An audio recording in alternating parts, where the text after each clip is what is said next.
Sebuah tatanan baru sedang disiapkan untuk umat manusia di dunia.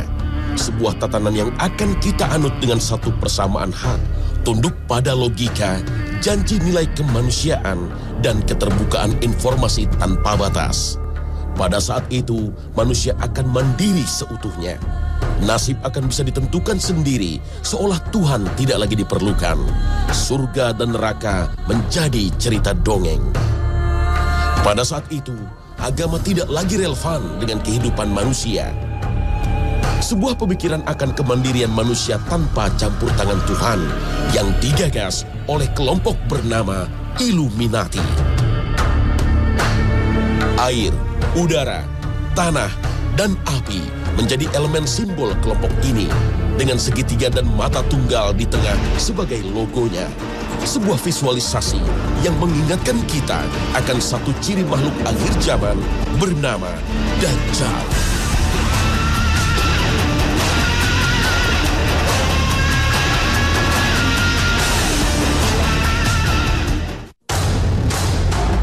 Assalamualaikum warahmatullahi wabarakatuh. Selamat pagi pemirsa. Khazanah kembali hadir untuk memberikan wawasan dan informasi kepada Anda. Tatanan dunia baru adalah sebuah konsep yang dibuat oleh dua organisasi rahasia yang dianggap paling berpengaruh di dunia, yaitu Freemason dan Illuminati. Illuminati yang berarti sang pencerah adalah sebuah organisasi yang diduga kuat didirikan pada tanggal 1 Mei 1776 oleh Adam Weishaupt. Tujuan utama pembentukan Illuminati adalah membuat manusia sempurna sebagaimana Tuhan tanpa Tuhan. Dalam konteks tatanan dunia baru yang dijalankan oleh manusia yang sempurna, hanya ada sebuah agama, yaitu agama yang berdasarkan penyembahan akal budi atau worship of reason. Pendiri Illuminati percaya ketika akal budi menjadi agama manusia, maka permasalahan akan terselesaikan. Sehingga secara sederhana, Illuminati mendefinisikan akal budi sebagai penggunaan pikiran manusia yang tak terkekang untuk memecahkan permasalahan tanpa keterlibatan Tuhan. Tatanan dunia baru yang menghilangkan kuasa Allah Subhanahu wa Ta'ala atas hidup manusia ini sejatinya menentang kebenaran surat Yunus ayat ke-34. قل هل من شركائكم من يبدأ الخلق ثم يعيده قل الله يبدأ الخلق ثم يعيده فأنى تؤفكون. Kelompok Illuminati merupakan sebuah kelompok rahasia tertua yang telah terbentuk semenjak zaman Babilonia kuno. Di masa itu, terdapat sebuah menara Babel yang dibangun oleh Raja Namrud. Pembangunan menara Babel pada dasarnya adalah sebuah upaya manusia untuk menggapai langit. Sebuah simbol dari upaya manusia untuk meninggikan derajatnya. Islam secara tersirat telah menjelaskan adanya menara Babel dalam surat Al-Fajr ayat ke-6 hingga ke-8. Apakah kamu tidak memperhatikan bagaimana Tuhanmu berbuat terhadap kaum Ad, yaitu penduduk Iram yang mempunyai bangunan-bangunan yang tinggi yang belum pernah dibangun suatu kota seperti itu di negeri-negeri lain. Al-Quran, Surah Al-Fajr, ayat 6-8. Kesombongan umat manusia atas kecerdasan dan kemampuan berpikirnya membuat mereka berbuat zalim dan merusak dunia. Pada akhirnya Allah Subhanahu wa Ta'ala dengan kuasanya memberikan ganjaran berupa azab seperti yang tersari dalam surat Al-Fajr ayat ke-12 hingga ke-14. Lalu mereka berbuat banyak kerusakan dalam negeri itu. Karena itu Tuhanmu menimpakan kepada mereka cemeti azab. Sesungguhnya Tuhanmu benar-benar mengawasi. Al-Quran Surah Al-Fajr ayat 12 hingga 14. Kehancuran menara Babel karena azab dari Allah Sang Maha Kuasa bagi sebagian kecil umat manusia tidaklah menjadi pelajaran. Namun justru memunculkan api dendam dari kelompok kecil umat manusia kepada Tuhannya.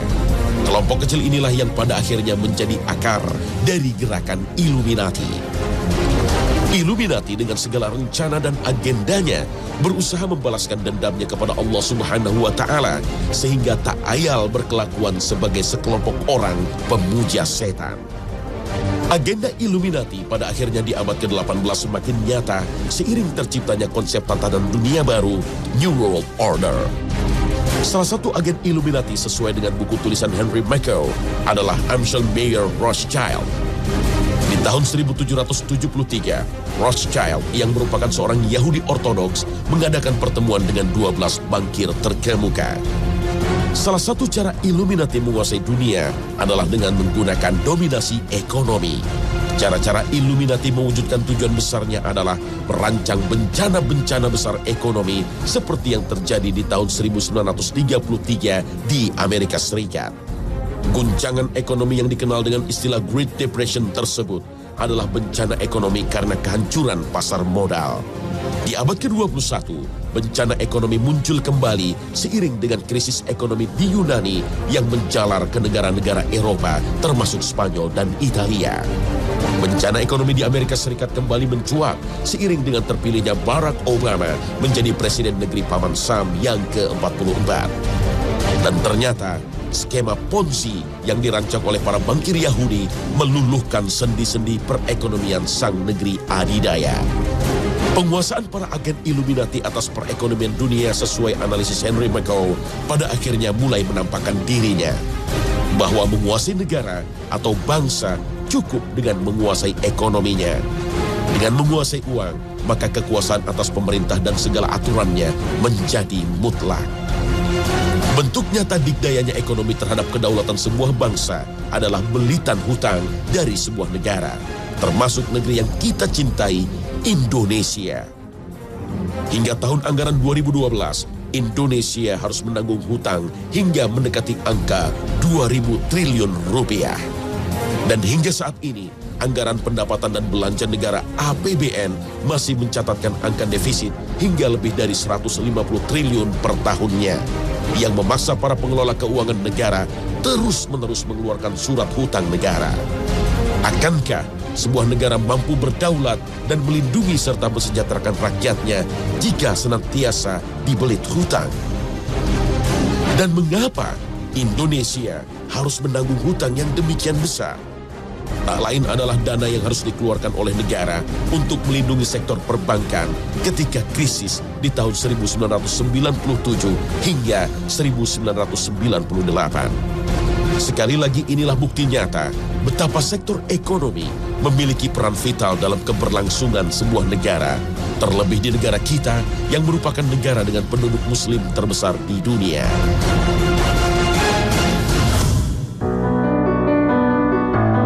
Salah satu orang yang menulis mengenai agenda besar The New World Order adalah Constance Cambay. Dalam bukunya yang berjudul The Hidden Dangers of the Rainbow, The New World Order adalah sebuah tatanan yang dibentuk berdasarkan sebuah pemahaman akan satu kesamaan agama baru. Dan agama itu adalah New World Order. Sebuah pemahaman akan satu aturan baru yang mampu melibatkan seluruh manusia di bumi tanpa batas warna, kulit, suku, bangsa, dengan satu prinsip dasar, yaitu kemanusiaan. Internet dan kartu kredit dengan berbagai kemudahan dan manfaatnya disadari telah menjelma menjadi sebuah sistem keuangan baru. Siapapun, dimanapun ia berada, bisa dengan mudah mendapatkan barang apapun yang disediakan dari seluruh penjuru dunia. Transaksi tawar-menawar dilakukan tanpa kehadiran, dan identitas adalah kredibilitas seseorang di dunia maya tanpa perlu tatap muka dan asal-usul asli. Pilar lain penopang tatanan dunia baru adalah Badan Otoritas Pangan Dunia. Banyak pemimpin seakan dihantui oleh satu isu universal ini dengan pertanyaan mendasarnya adalah, cukupkah bumi dan seisinya menjamin kehidupan seluruh manusia nanti? Rasionalkah isu ini dalam kajian agama Islam, agama yang diturunkan kepada sang Nabi terakhir Rasulullah SAW? Mari kita simak firman Allah Subhanahu wa Ta'ala akan konsep rezeki, sumber kehidupan makhluk di bumi dalam surah Hud ayat ke-6. وَمَا مِن دَابَّةٍ فِي الْأَرْضِ إِلَّا عَلَى اللَّهِ رِزْقُهَا وَيَعْلَمُ مُسْتَقَرَّهَا وَمُسْتَوْدَعَهَا كُلٌّ فِي كِتَابٍ مُبِينٍ. Jika menyimak sari tilawah surah tersebut, jelaslah sudah bahwa seluruh manusia dan makhluk dijamin rezekinya di dunia. Tapi entah mengapa, konsep ini tak menjadi pijakan bagi para pengambil keputusan. Kuasa otoritas pangan dunia tampaknya semakin kuat seiring dengan slogan One World, One Earth. Slogan ini seakan mengaburkan kedaulatan dan batas-batas negara dalam hal pemenuhan kebutuhan pangan manusia di bumi. Indonesia, sebuah bangsa dengan jumlah penduduk lebih dari 200 juta jiwa, merupakan salah satu negara dengan kebutuhan pangan yang terbesar di dunia. Namun, menurut Badan Pangan Dunia, FAO, Indonesia adalah salah satu negeri agraris yang tak kunjung mampu menyediakan jumlah pangannya secara mandiri. Ketidakmandirian pemenuhan pangan dalam negeri bisa diukur dari tiadanya anugerah FAO dalam hal bidang swasembada. Kegagalan pembangunan pertanian di negeri dengan tanah yang subur makmur berimbas pada kebijakan pemenuhan kebutuhan pangan.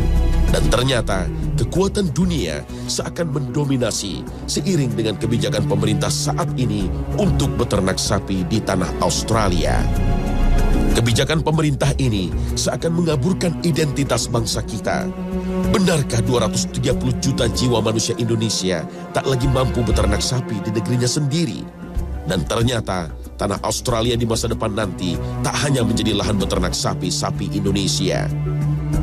China, negeri tirai bambu dengan jumlah penduduk lebih dari 1 miliar jiwa, telah mendapatkan lahan khusus untuk menjamin keberlangsungan peternakannya.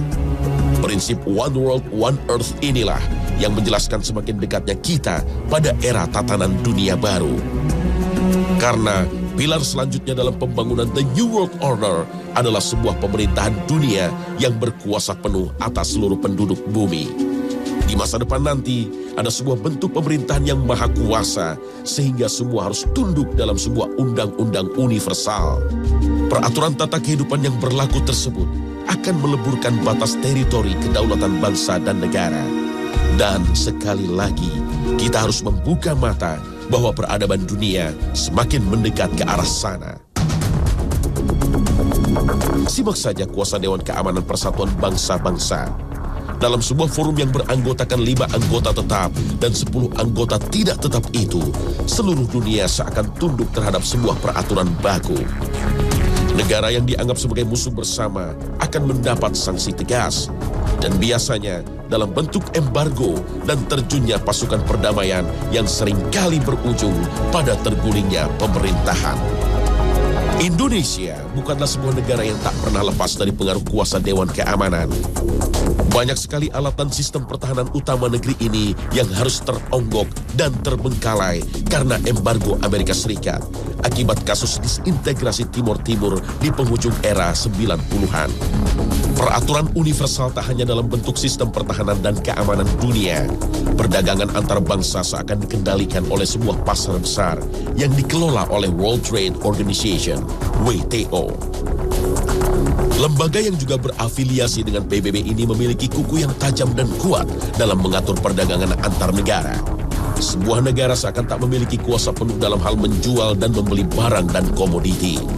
WTO seringkali memperingatkan bahkan memberikan sanksi kepada negara yang tak tunduk dan terkesan bandel dalam menetapkan bea masuk terhadap sebuah komoditas internasional. Sekali lagi, Indonesia adalah sasaran empuk produk-produk dunia terkait dengan besarnya jumlah penduduk dan kebutuhan rakyatnya.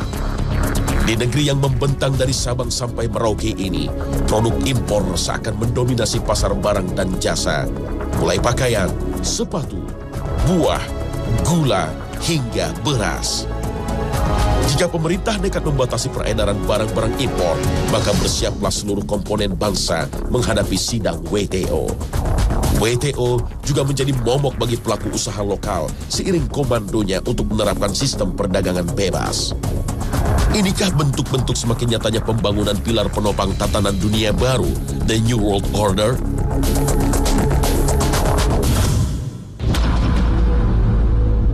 Tatanan dunia baru seperti kajian Ralph Epperson akan dipimpin seorang yang adil dan bijaksana. Sang pemimpin ini disebutkan dengan banyak nama di banyak agama. Penganut Kristiani menyebutnya sebagai Kristus, bangsa Yahudi memanggilnya Mesiah, umat Buddha mengenalnya sebagai Buddha kelima. Pemeluk Hindu mempercayainya sebagai Krishna dan kaum Muslim meyakininya sebagai Imam Mahdi. Tapi janganlah terlebih dahulu mempercayai konsep ini, karena dalam tatanan dunia baru tak ada nama-nama itu. Penggagas dan perancang dunia baru yang beragamakan New Age telah menetapkannya sebagai Lord Maitreya. Dalam The New World Order, Lord Maitreya dipercaya sebagai seorang anak yang lahir di tanggal 5 Februari 1962. Lord Maitreya inilah yang memimpin dunia baru dalam sebuah tatanan baru. Lord Maitreya adalah sebuah pemimpin dengan kuasa mutlak, termasuk sebagai pemimpin agama baru. Agama New Age adalah sebuah agama yang menghapuskan semua agama dunia. New Age adalah sebuah agama yang diklaim menyempurnakan manusia layaknya Tuhan. Konsep kedatangan Lord Maitreya sebagai pemimpin maha kuasa atas segala sesuatu di dunia ini jelaslah sulit diterima ajaran Islam. Islam, agama panutan ini, telah menggariskan panduan tauhid pada umatnya dalam Al-Quran. Kitab suci yang terjaga dan terpelihara kesuciannya hingga hari akhir tiba. Dalam Islam, tak ada satupun makhluk yang maha baik yang memiliki kemampuan untuk mengatur segala sesuatu. Dan hal ini telah tersirat dalam Al-Quran, surat Al-Baqarah ayat ke-148. وَلِكُلٍّ وِجْهَةٌ هُوَ مُوَلِّيهَا فَاسْتَبِقُوا الْخَيْرَاتِ أَيْنَمَا تَكُونُوا يَأْتِ بِكُمُ اللَّهُ جَمِيعًا إِنَّ اللَّهَ عَلَى كُلِّ شَيْءٍ قَدِيرٌ.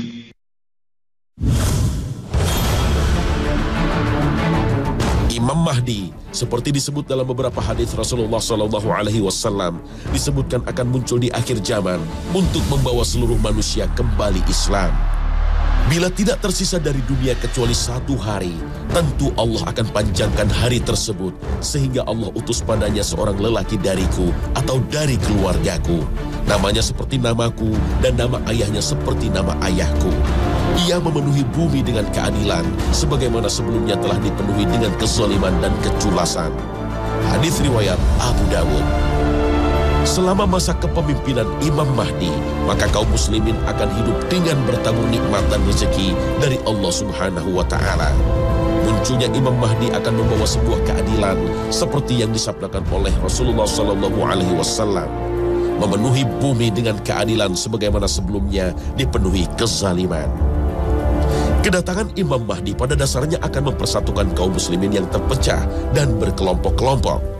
Dan setelah mampu mempersatukan kaum muslimin, maka Imam Mahdi akan mampu menegakkan negara Islam dalam satu bendera di bawah panji Islam, agama terakhir dan penyempurna. Salah satu tugas besar Imam Mahdi di hari akhir adalah membunuh Dajjal. Dan diyakini Imam Mahdi dan Nabi Isa alaihissalam akan membunuh Dajjal di daerah Bablut, Palestina. Wallahu a'lam bissawab. Terkait dengan Dajjal, ada beberapa pendapat tentang sosoknya. Salah satu pendapat sesuai dengan hadis Rasulullah SAW adalah sebuah makhluk dengan mata satu. Namun, secara spirit ada juga yang menafsirkan Dajjal adalah sebuah sistem atau negara yang ciri dan sifatnya seperti yang menempel pada Dajjal.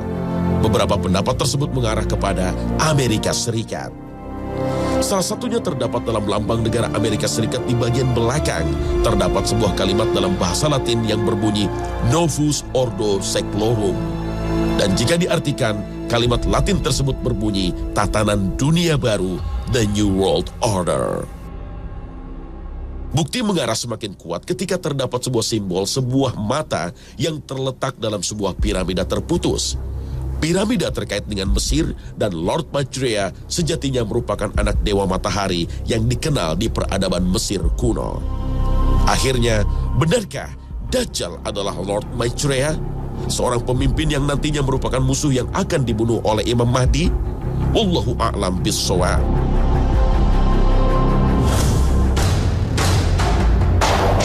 Pemirsa, agenda Illuminati yang mengusung konsep New World Order adalah cita-cita dan agenda manusia. Tapi bukankah manusia adalah sebuah hamba yang lemah dengan segala kekurangan yang senantiasa diatur oleh Allah Subhanahu wa Ta'ala? Apapun agenda, rencana, dan tujuan umat manusia, pastilah membutuhkan kuasa Tuhan agar mampu terlaksana di dunia. Rencana manusia tidak akan berjalan tanpa kesesuaian dengan rencana Allah Ta'ala. Wa makaru wa makarallah wallahu khairul makirin. Mereka merancang, Allah juga merancang. Sesungguhnya Allah sebaik-baik perancang. Mungkin Illuminati hanyalah sebuah teori konspirasi saat ini, sebuah hal tak berbentuk dan tak terlihat, dan bisa jadi sebuah penyangkalan. Namun gerakan sejenis yang senafas toh nyata-nyata hadir di tengah kita. Sebuah ajaran anti Tuhan yang sering kita dengar dengan sebutan ateis atau pemikiran liberal yang masuk dalam tatanan masyarakat Islam yang justru mempertanyakan ajaran murni Rasulullah.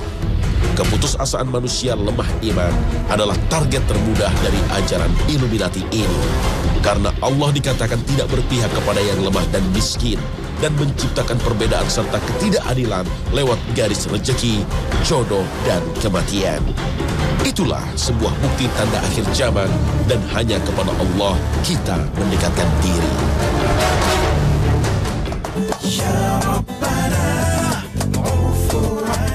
Nah pemirsa, demikian Khazanah hari ini. Semoga dapat memberikan manfaat untuk semuanya. Tetap saksikan Khazanah setiap Senin sampai Jumat pukul 5.30 pagi. Wassalamualaikum warahmatullahi wabarakatuh.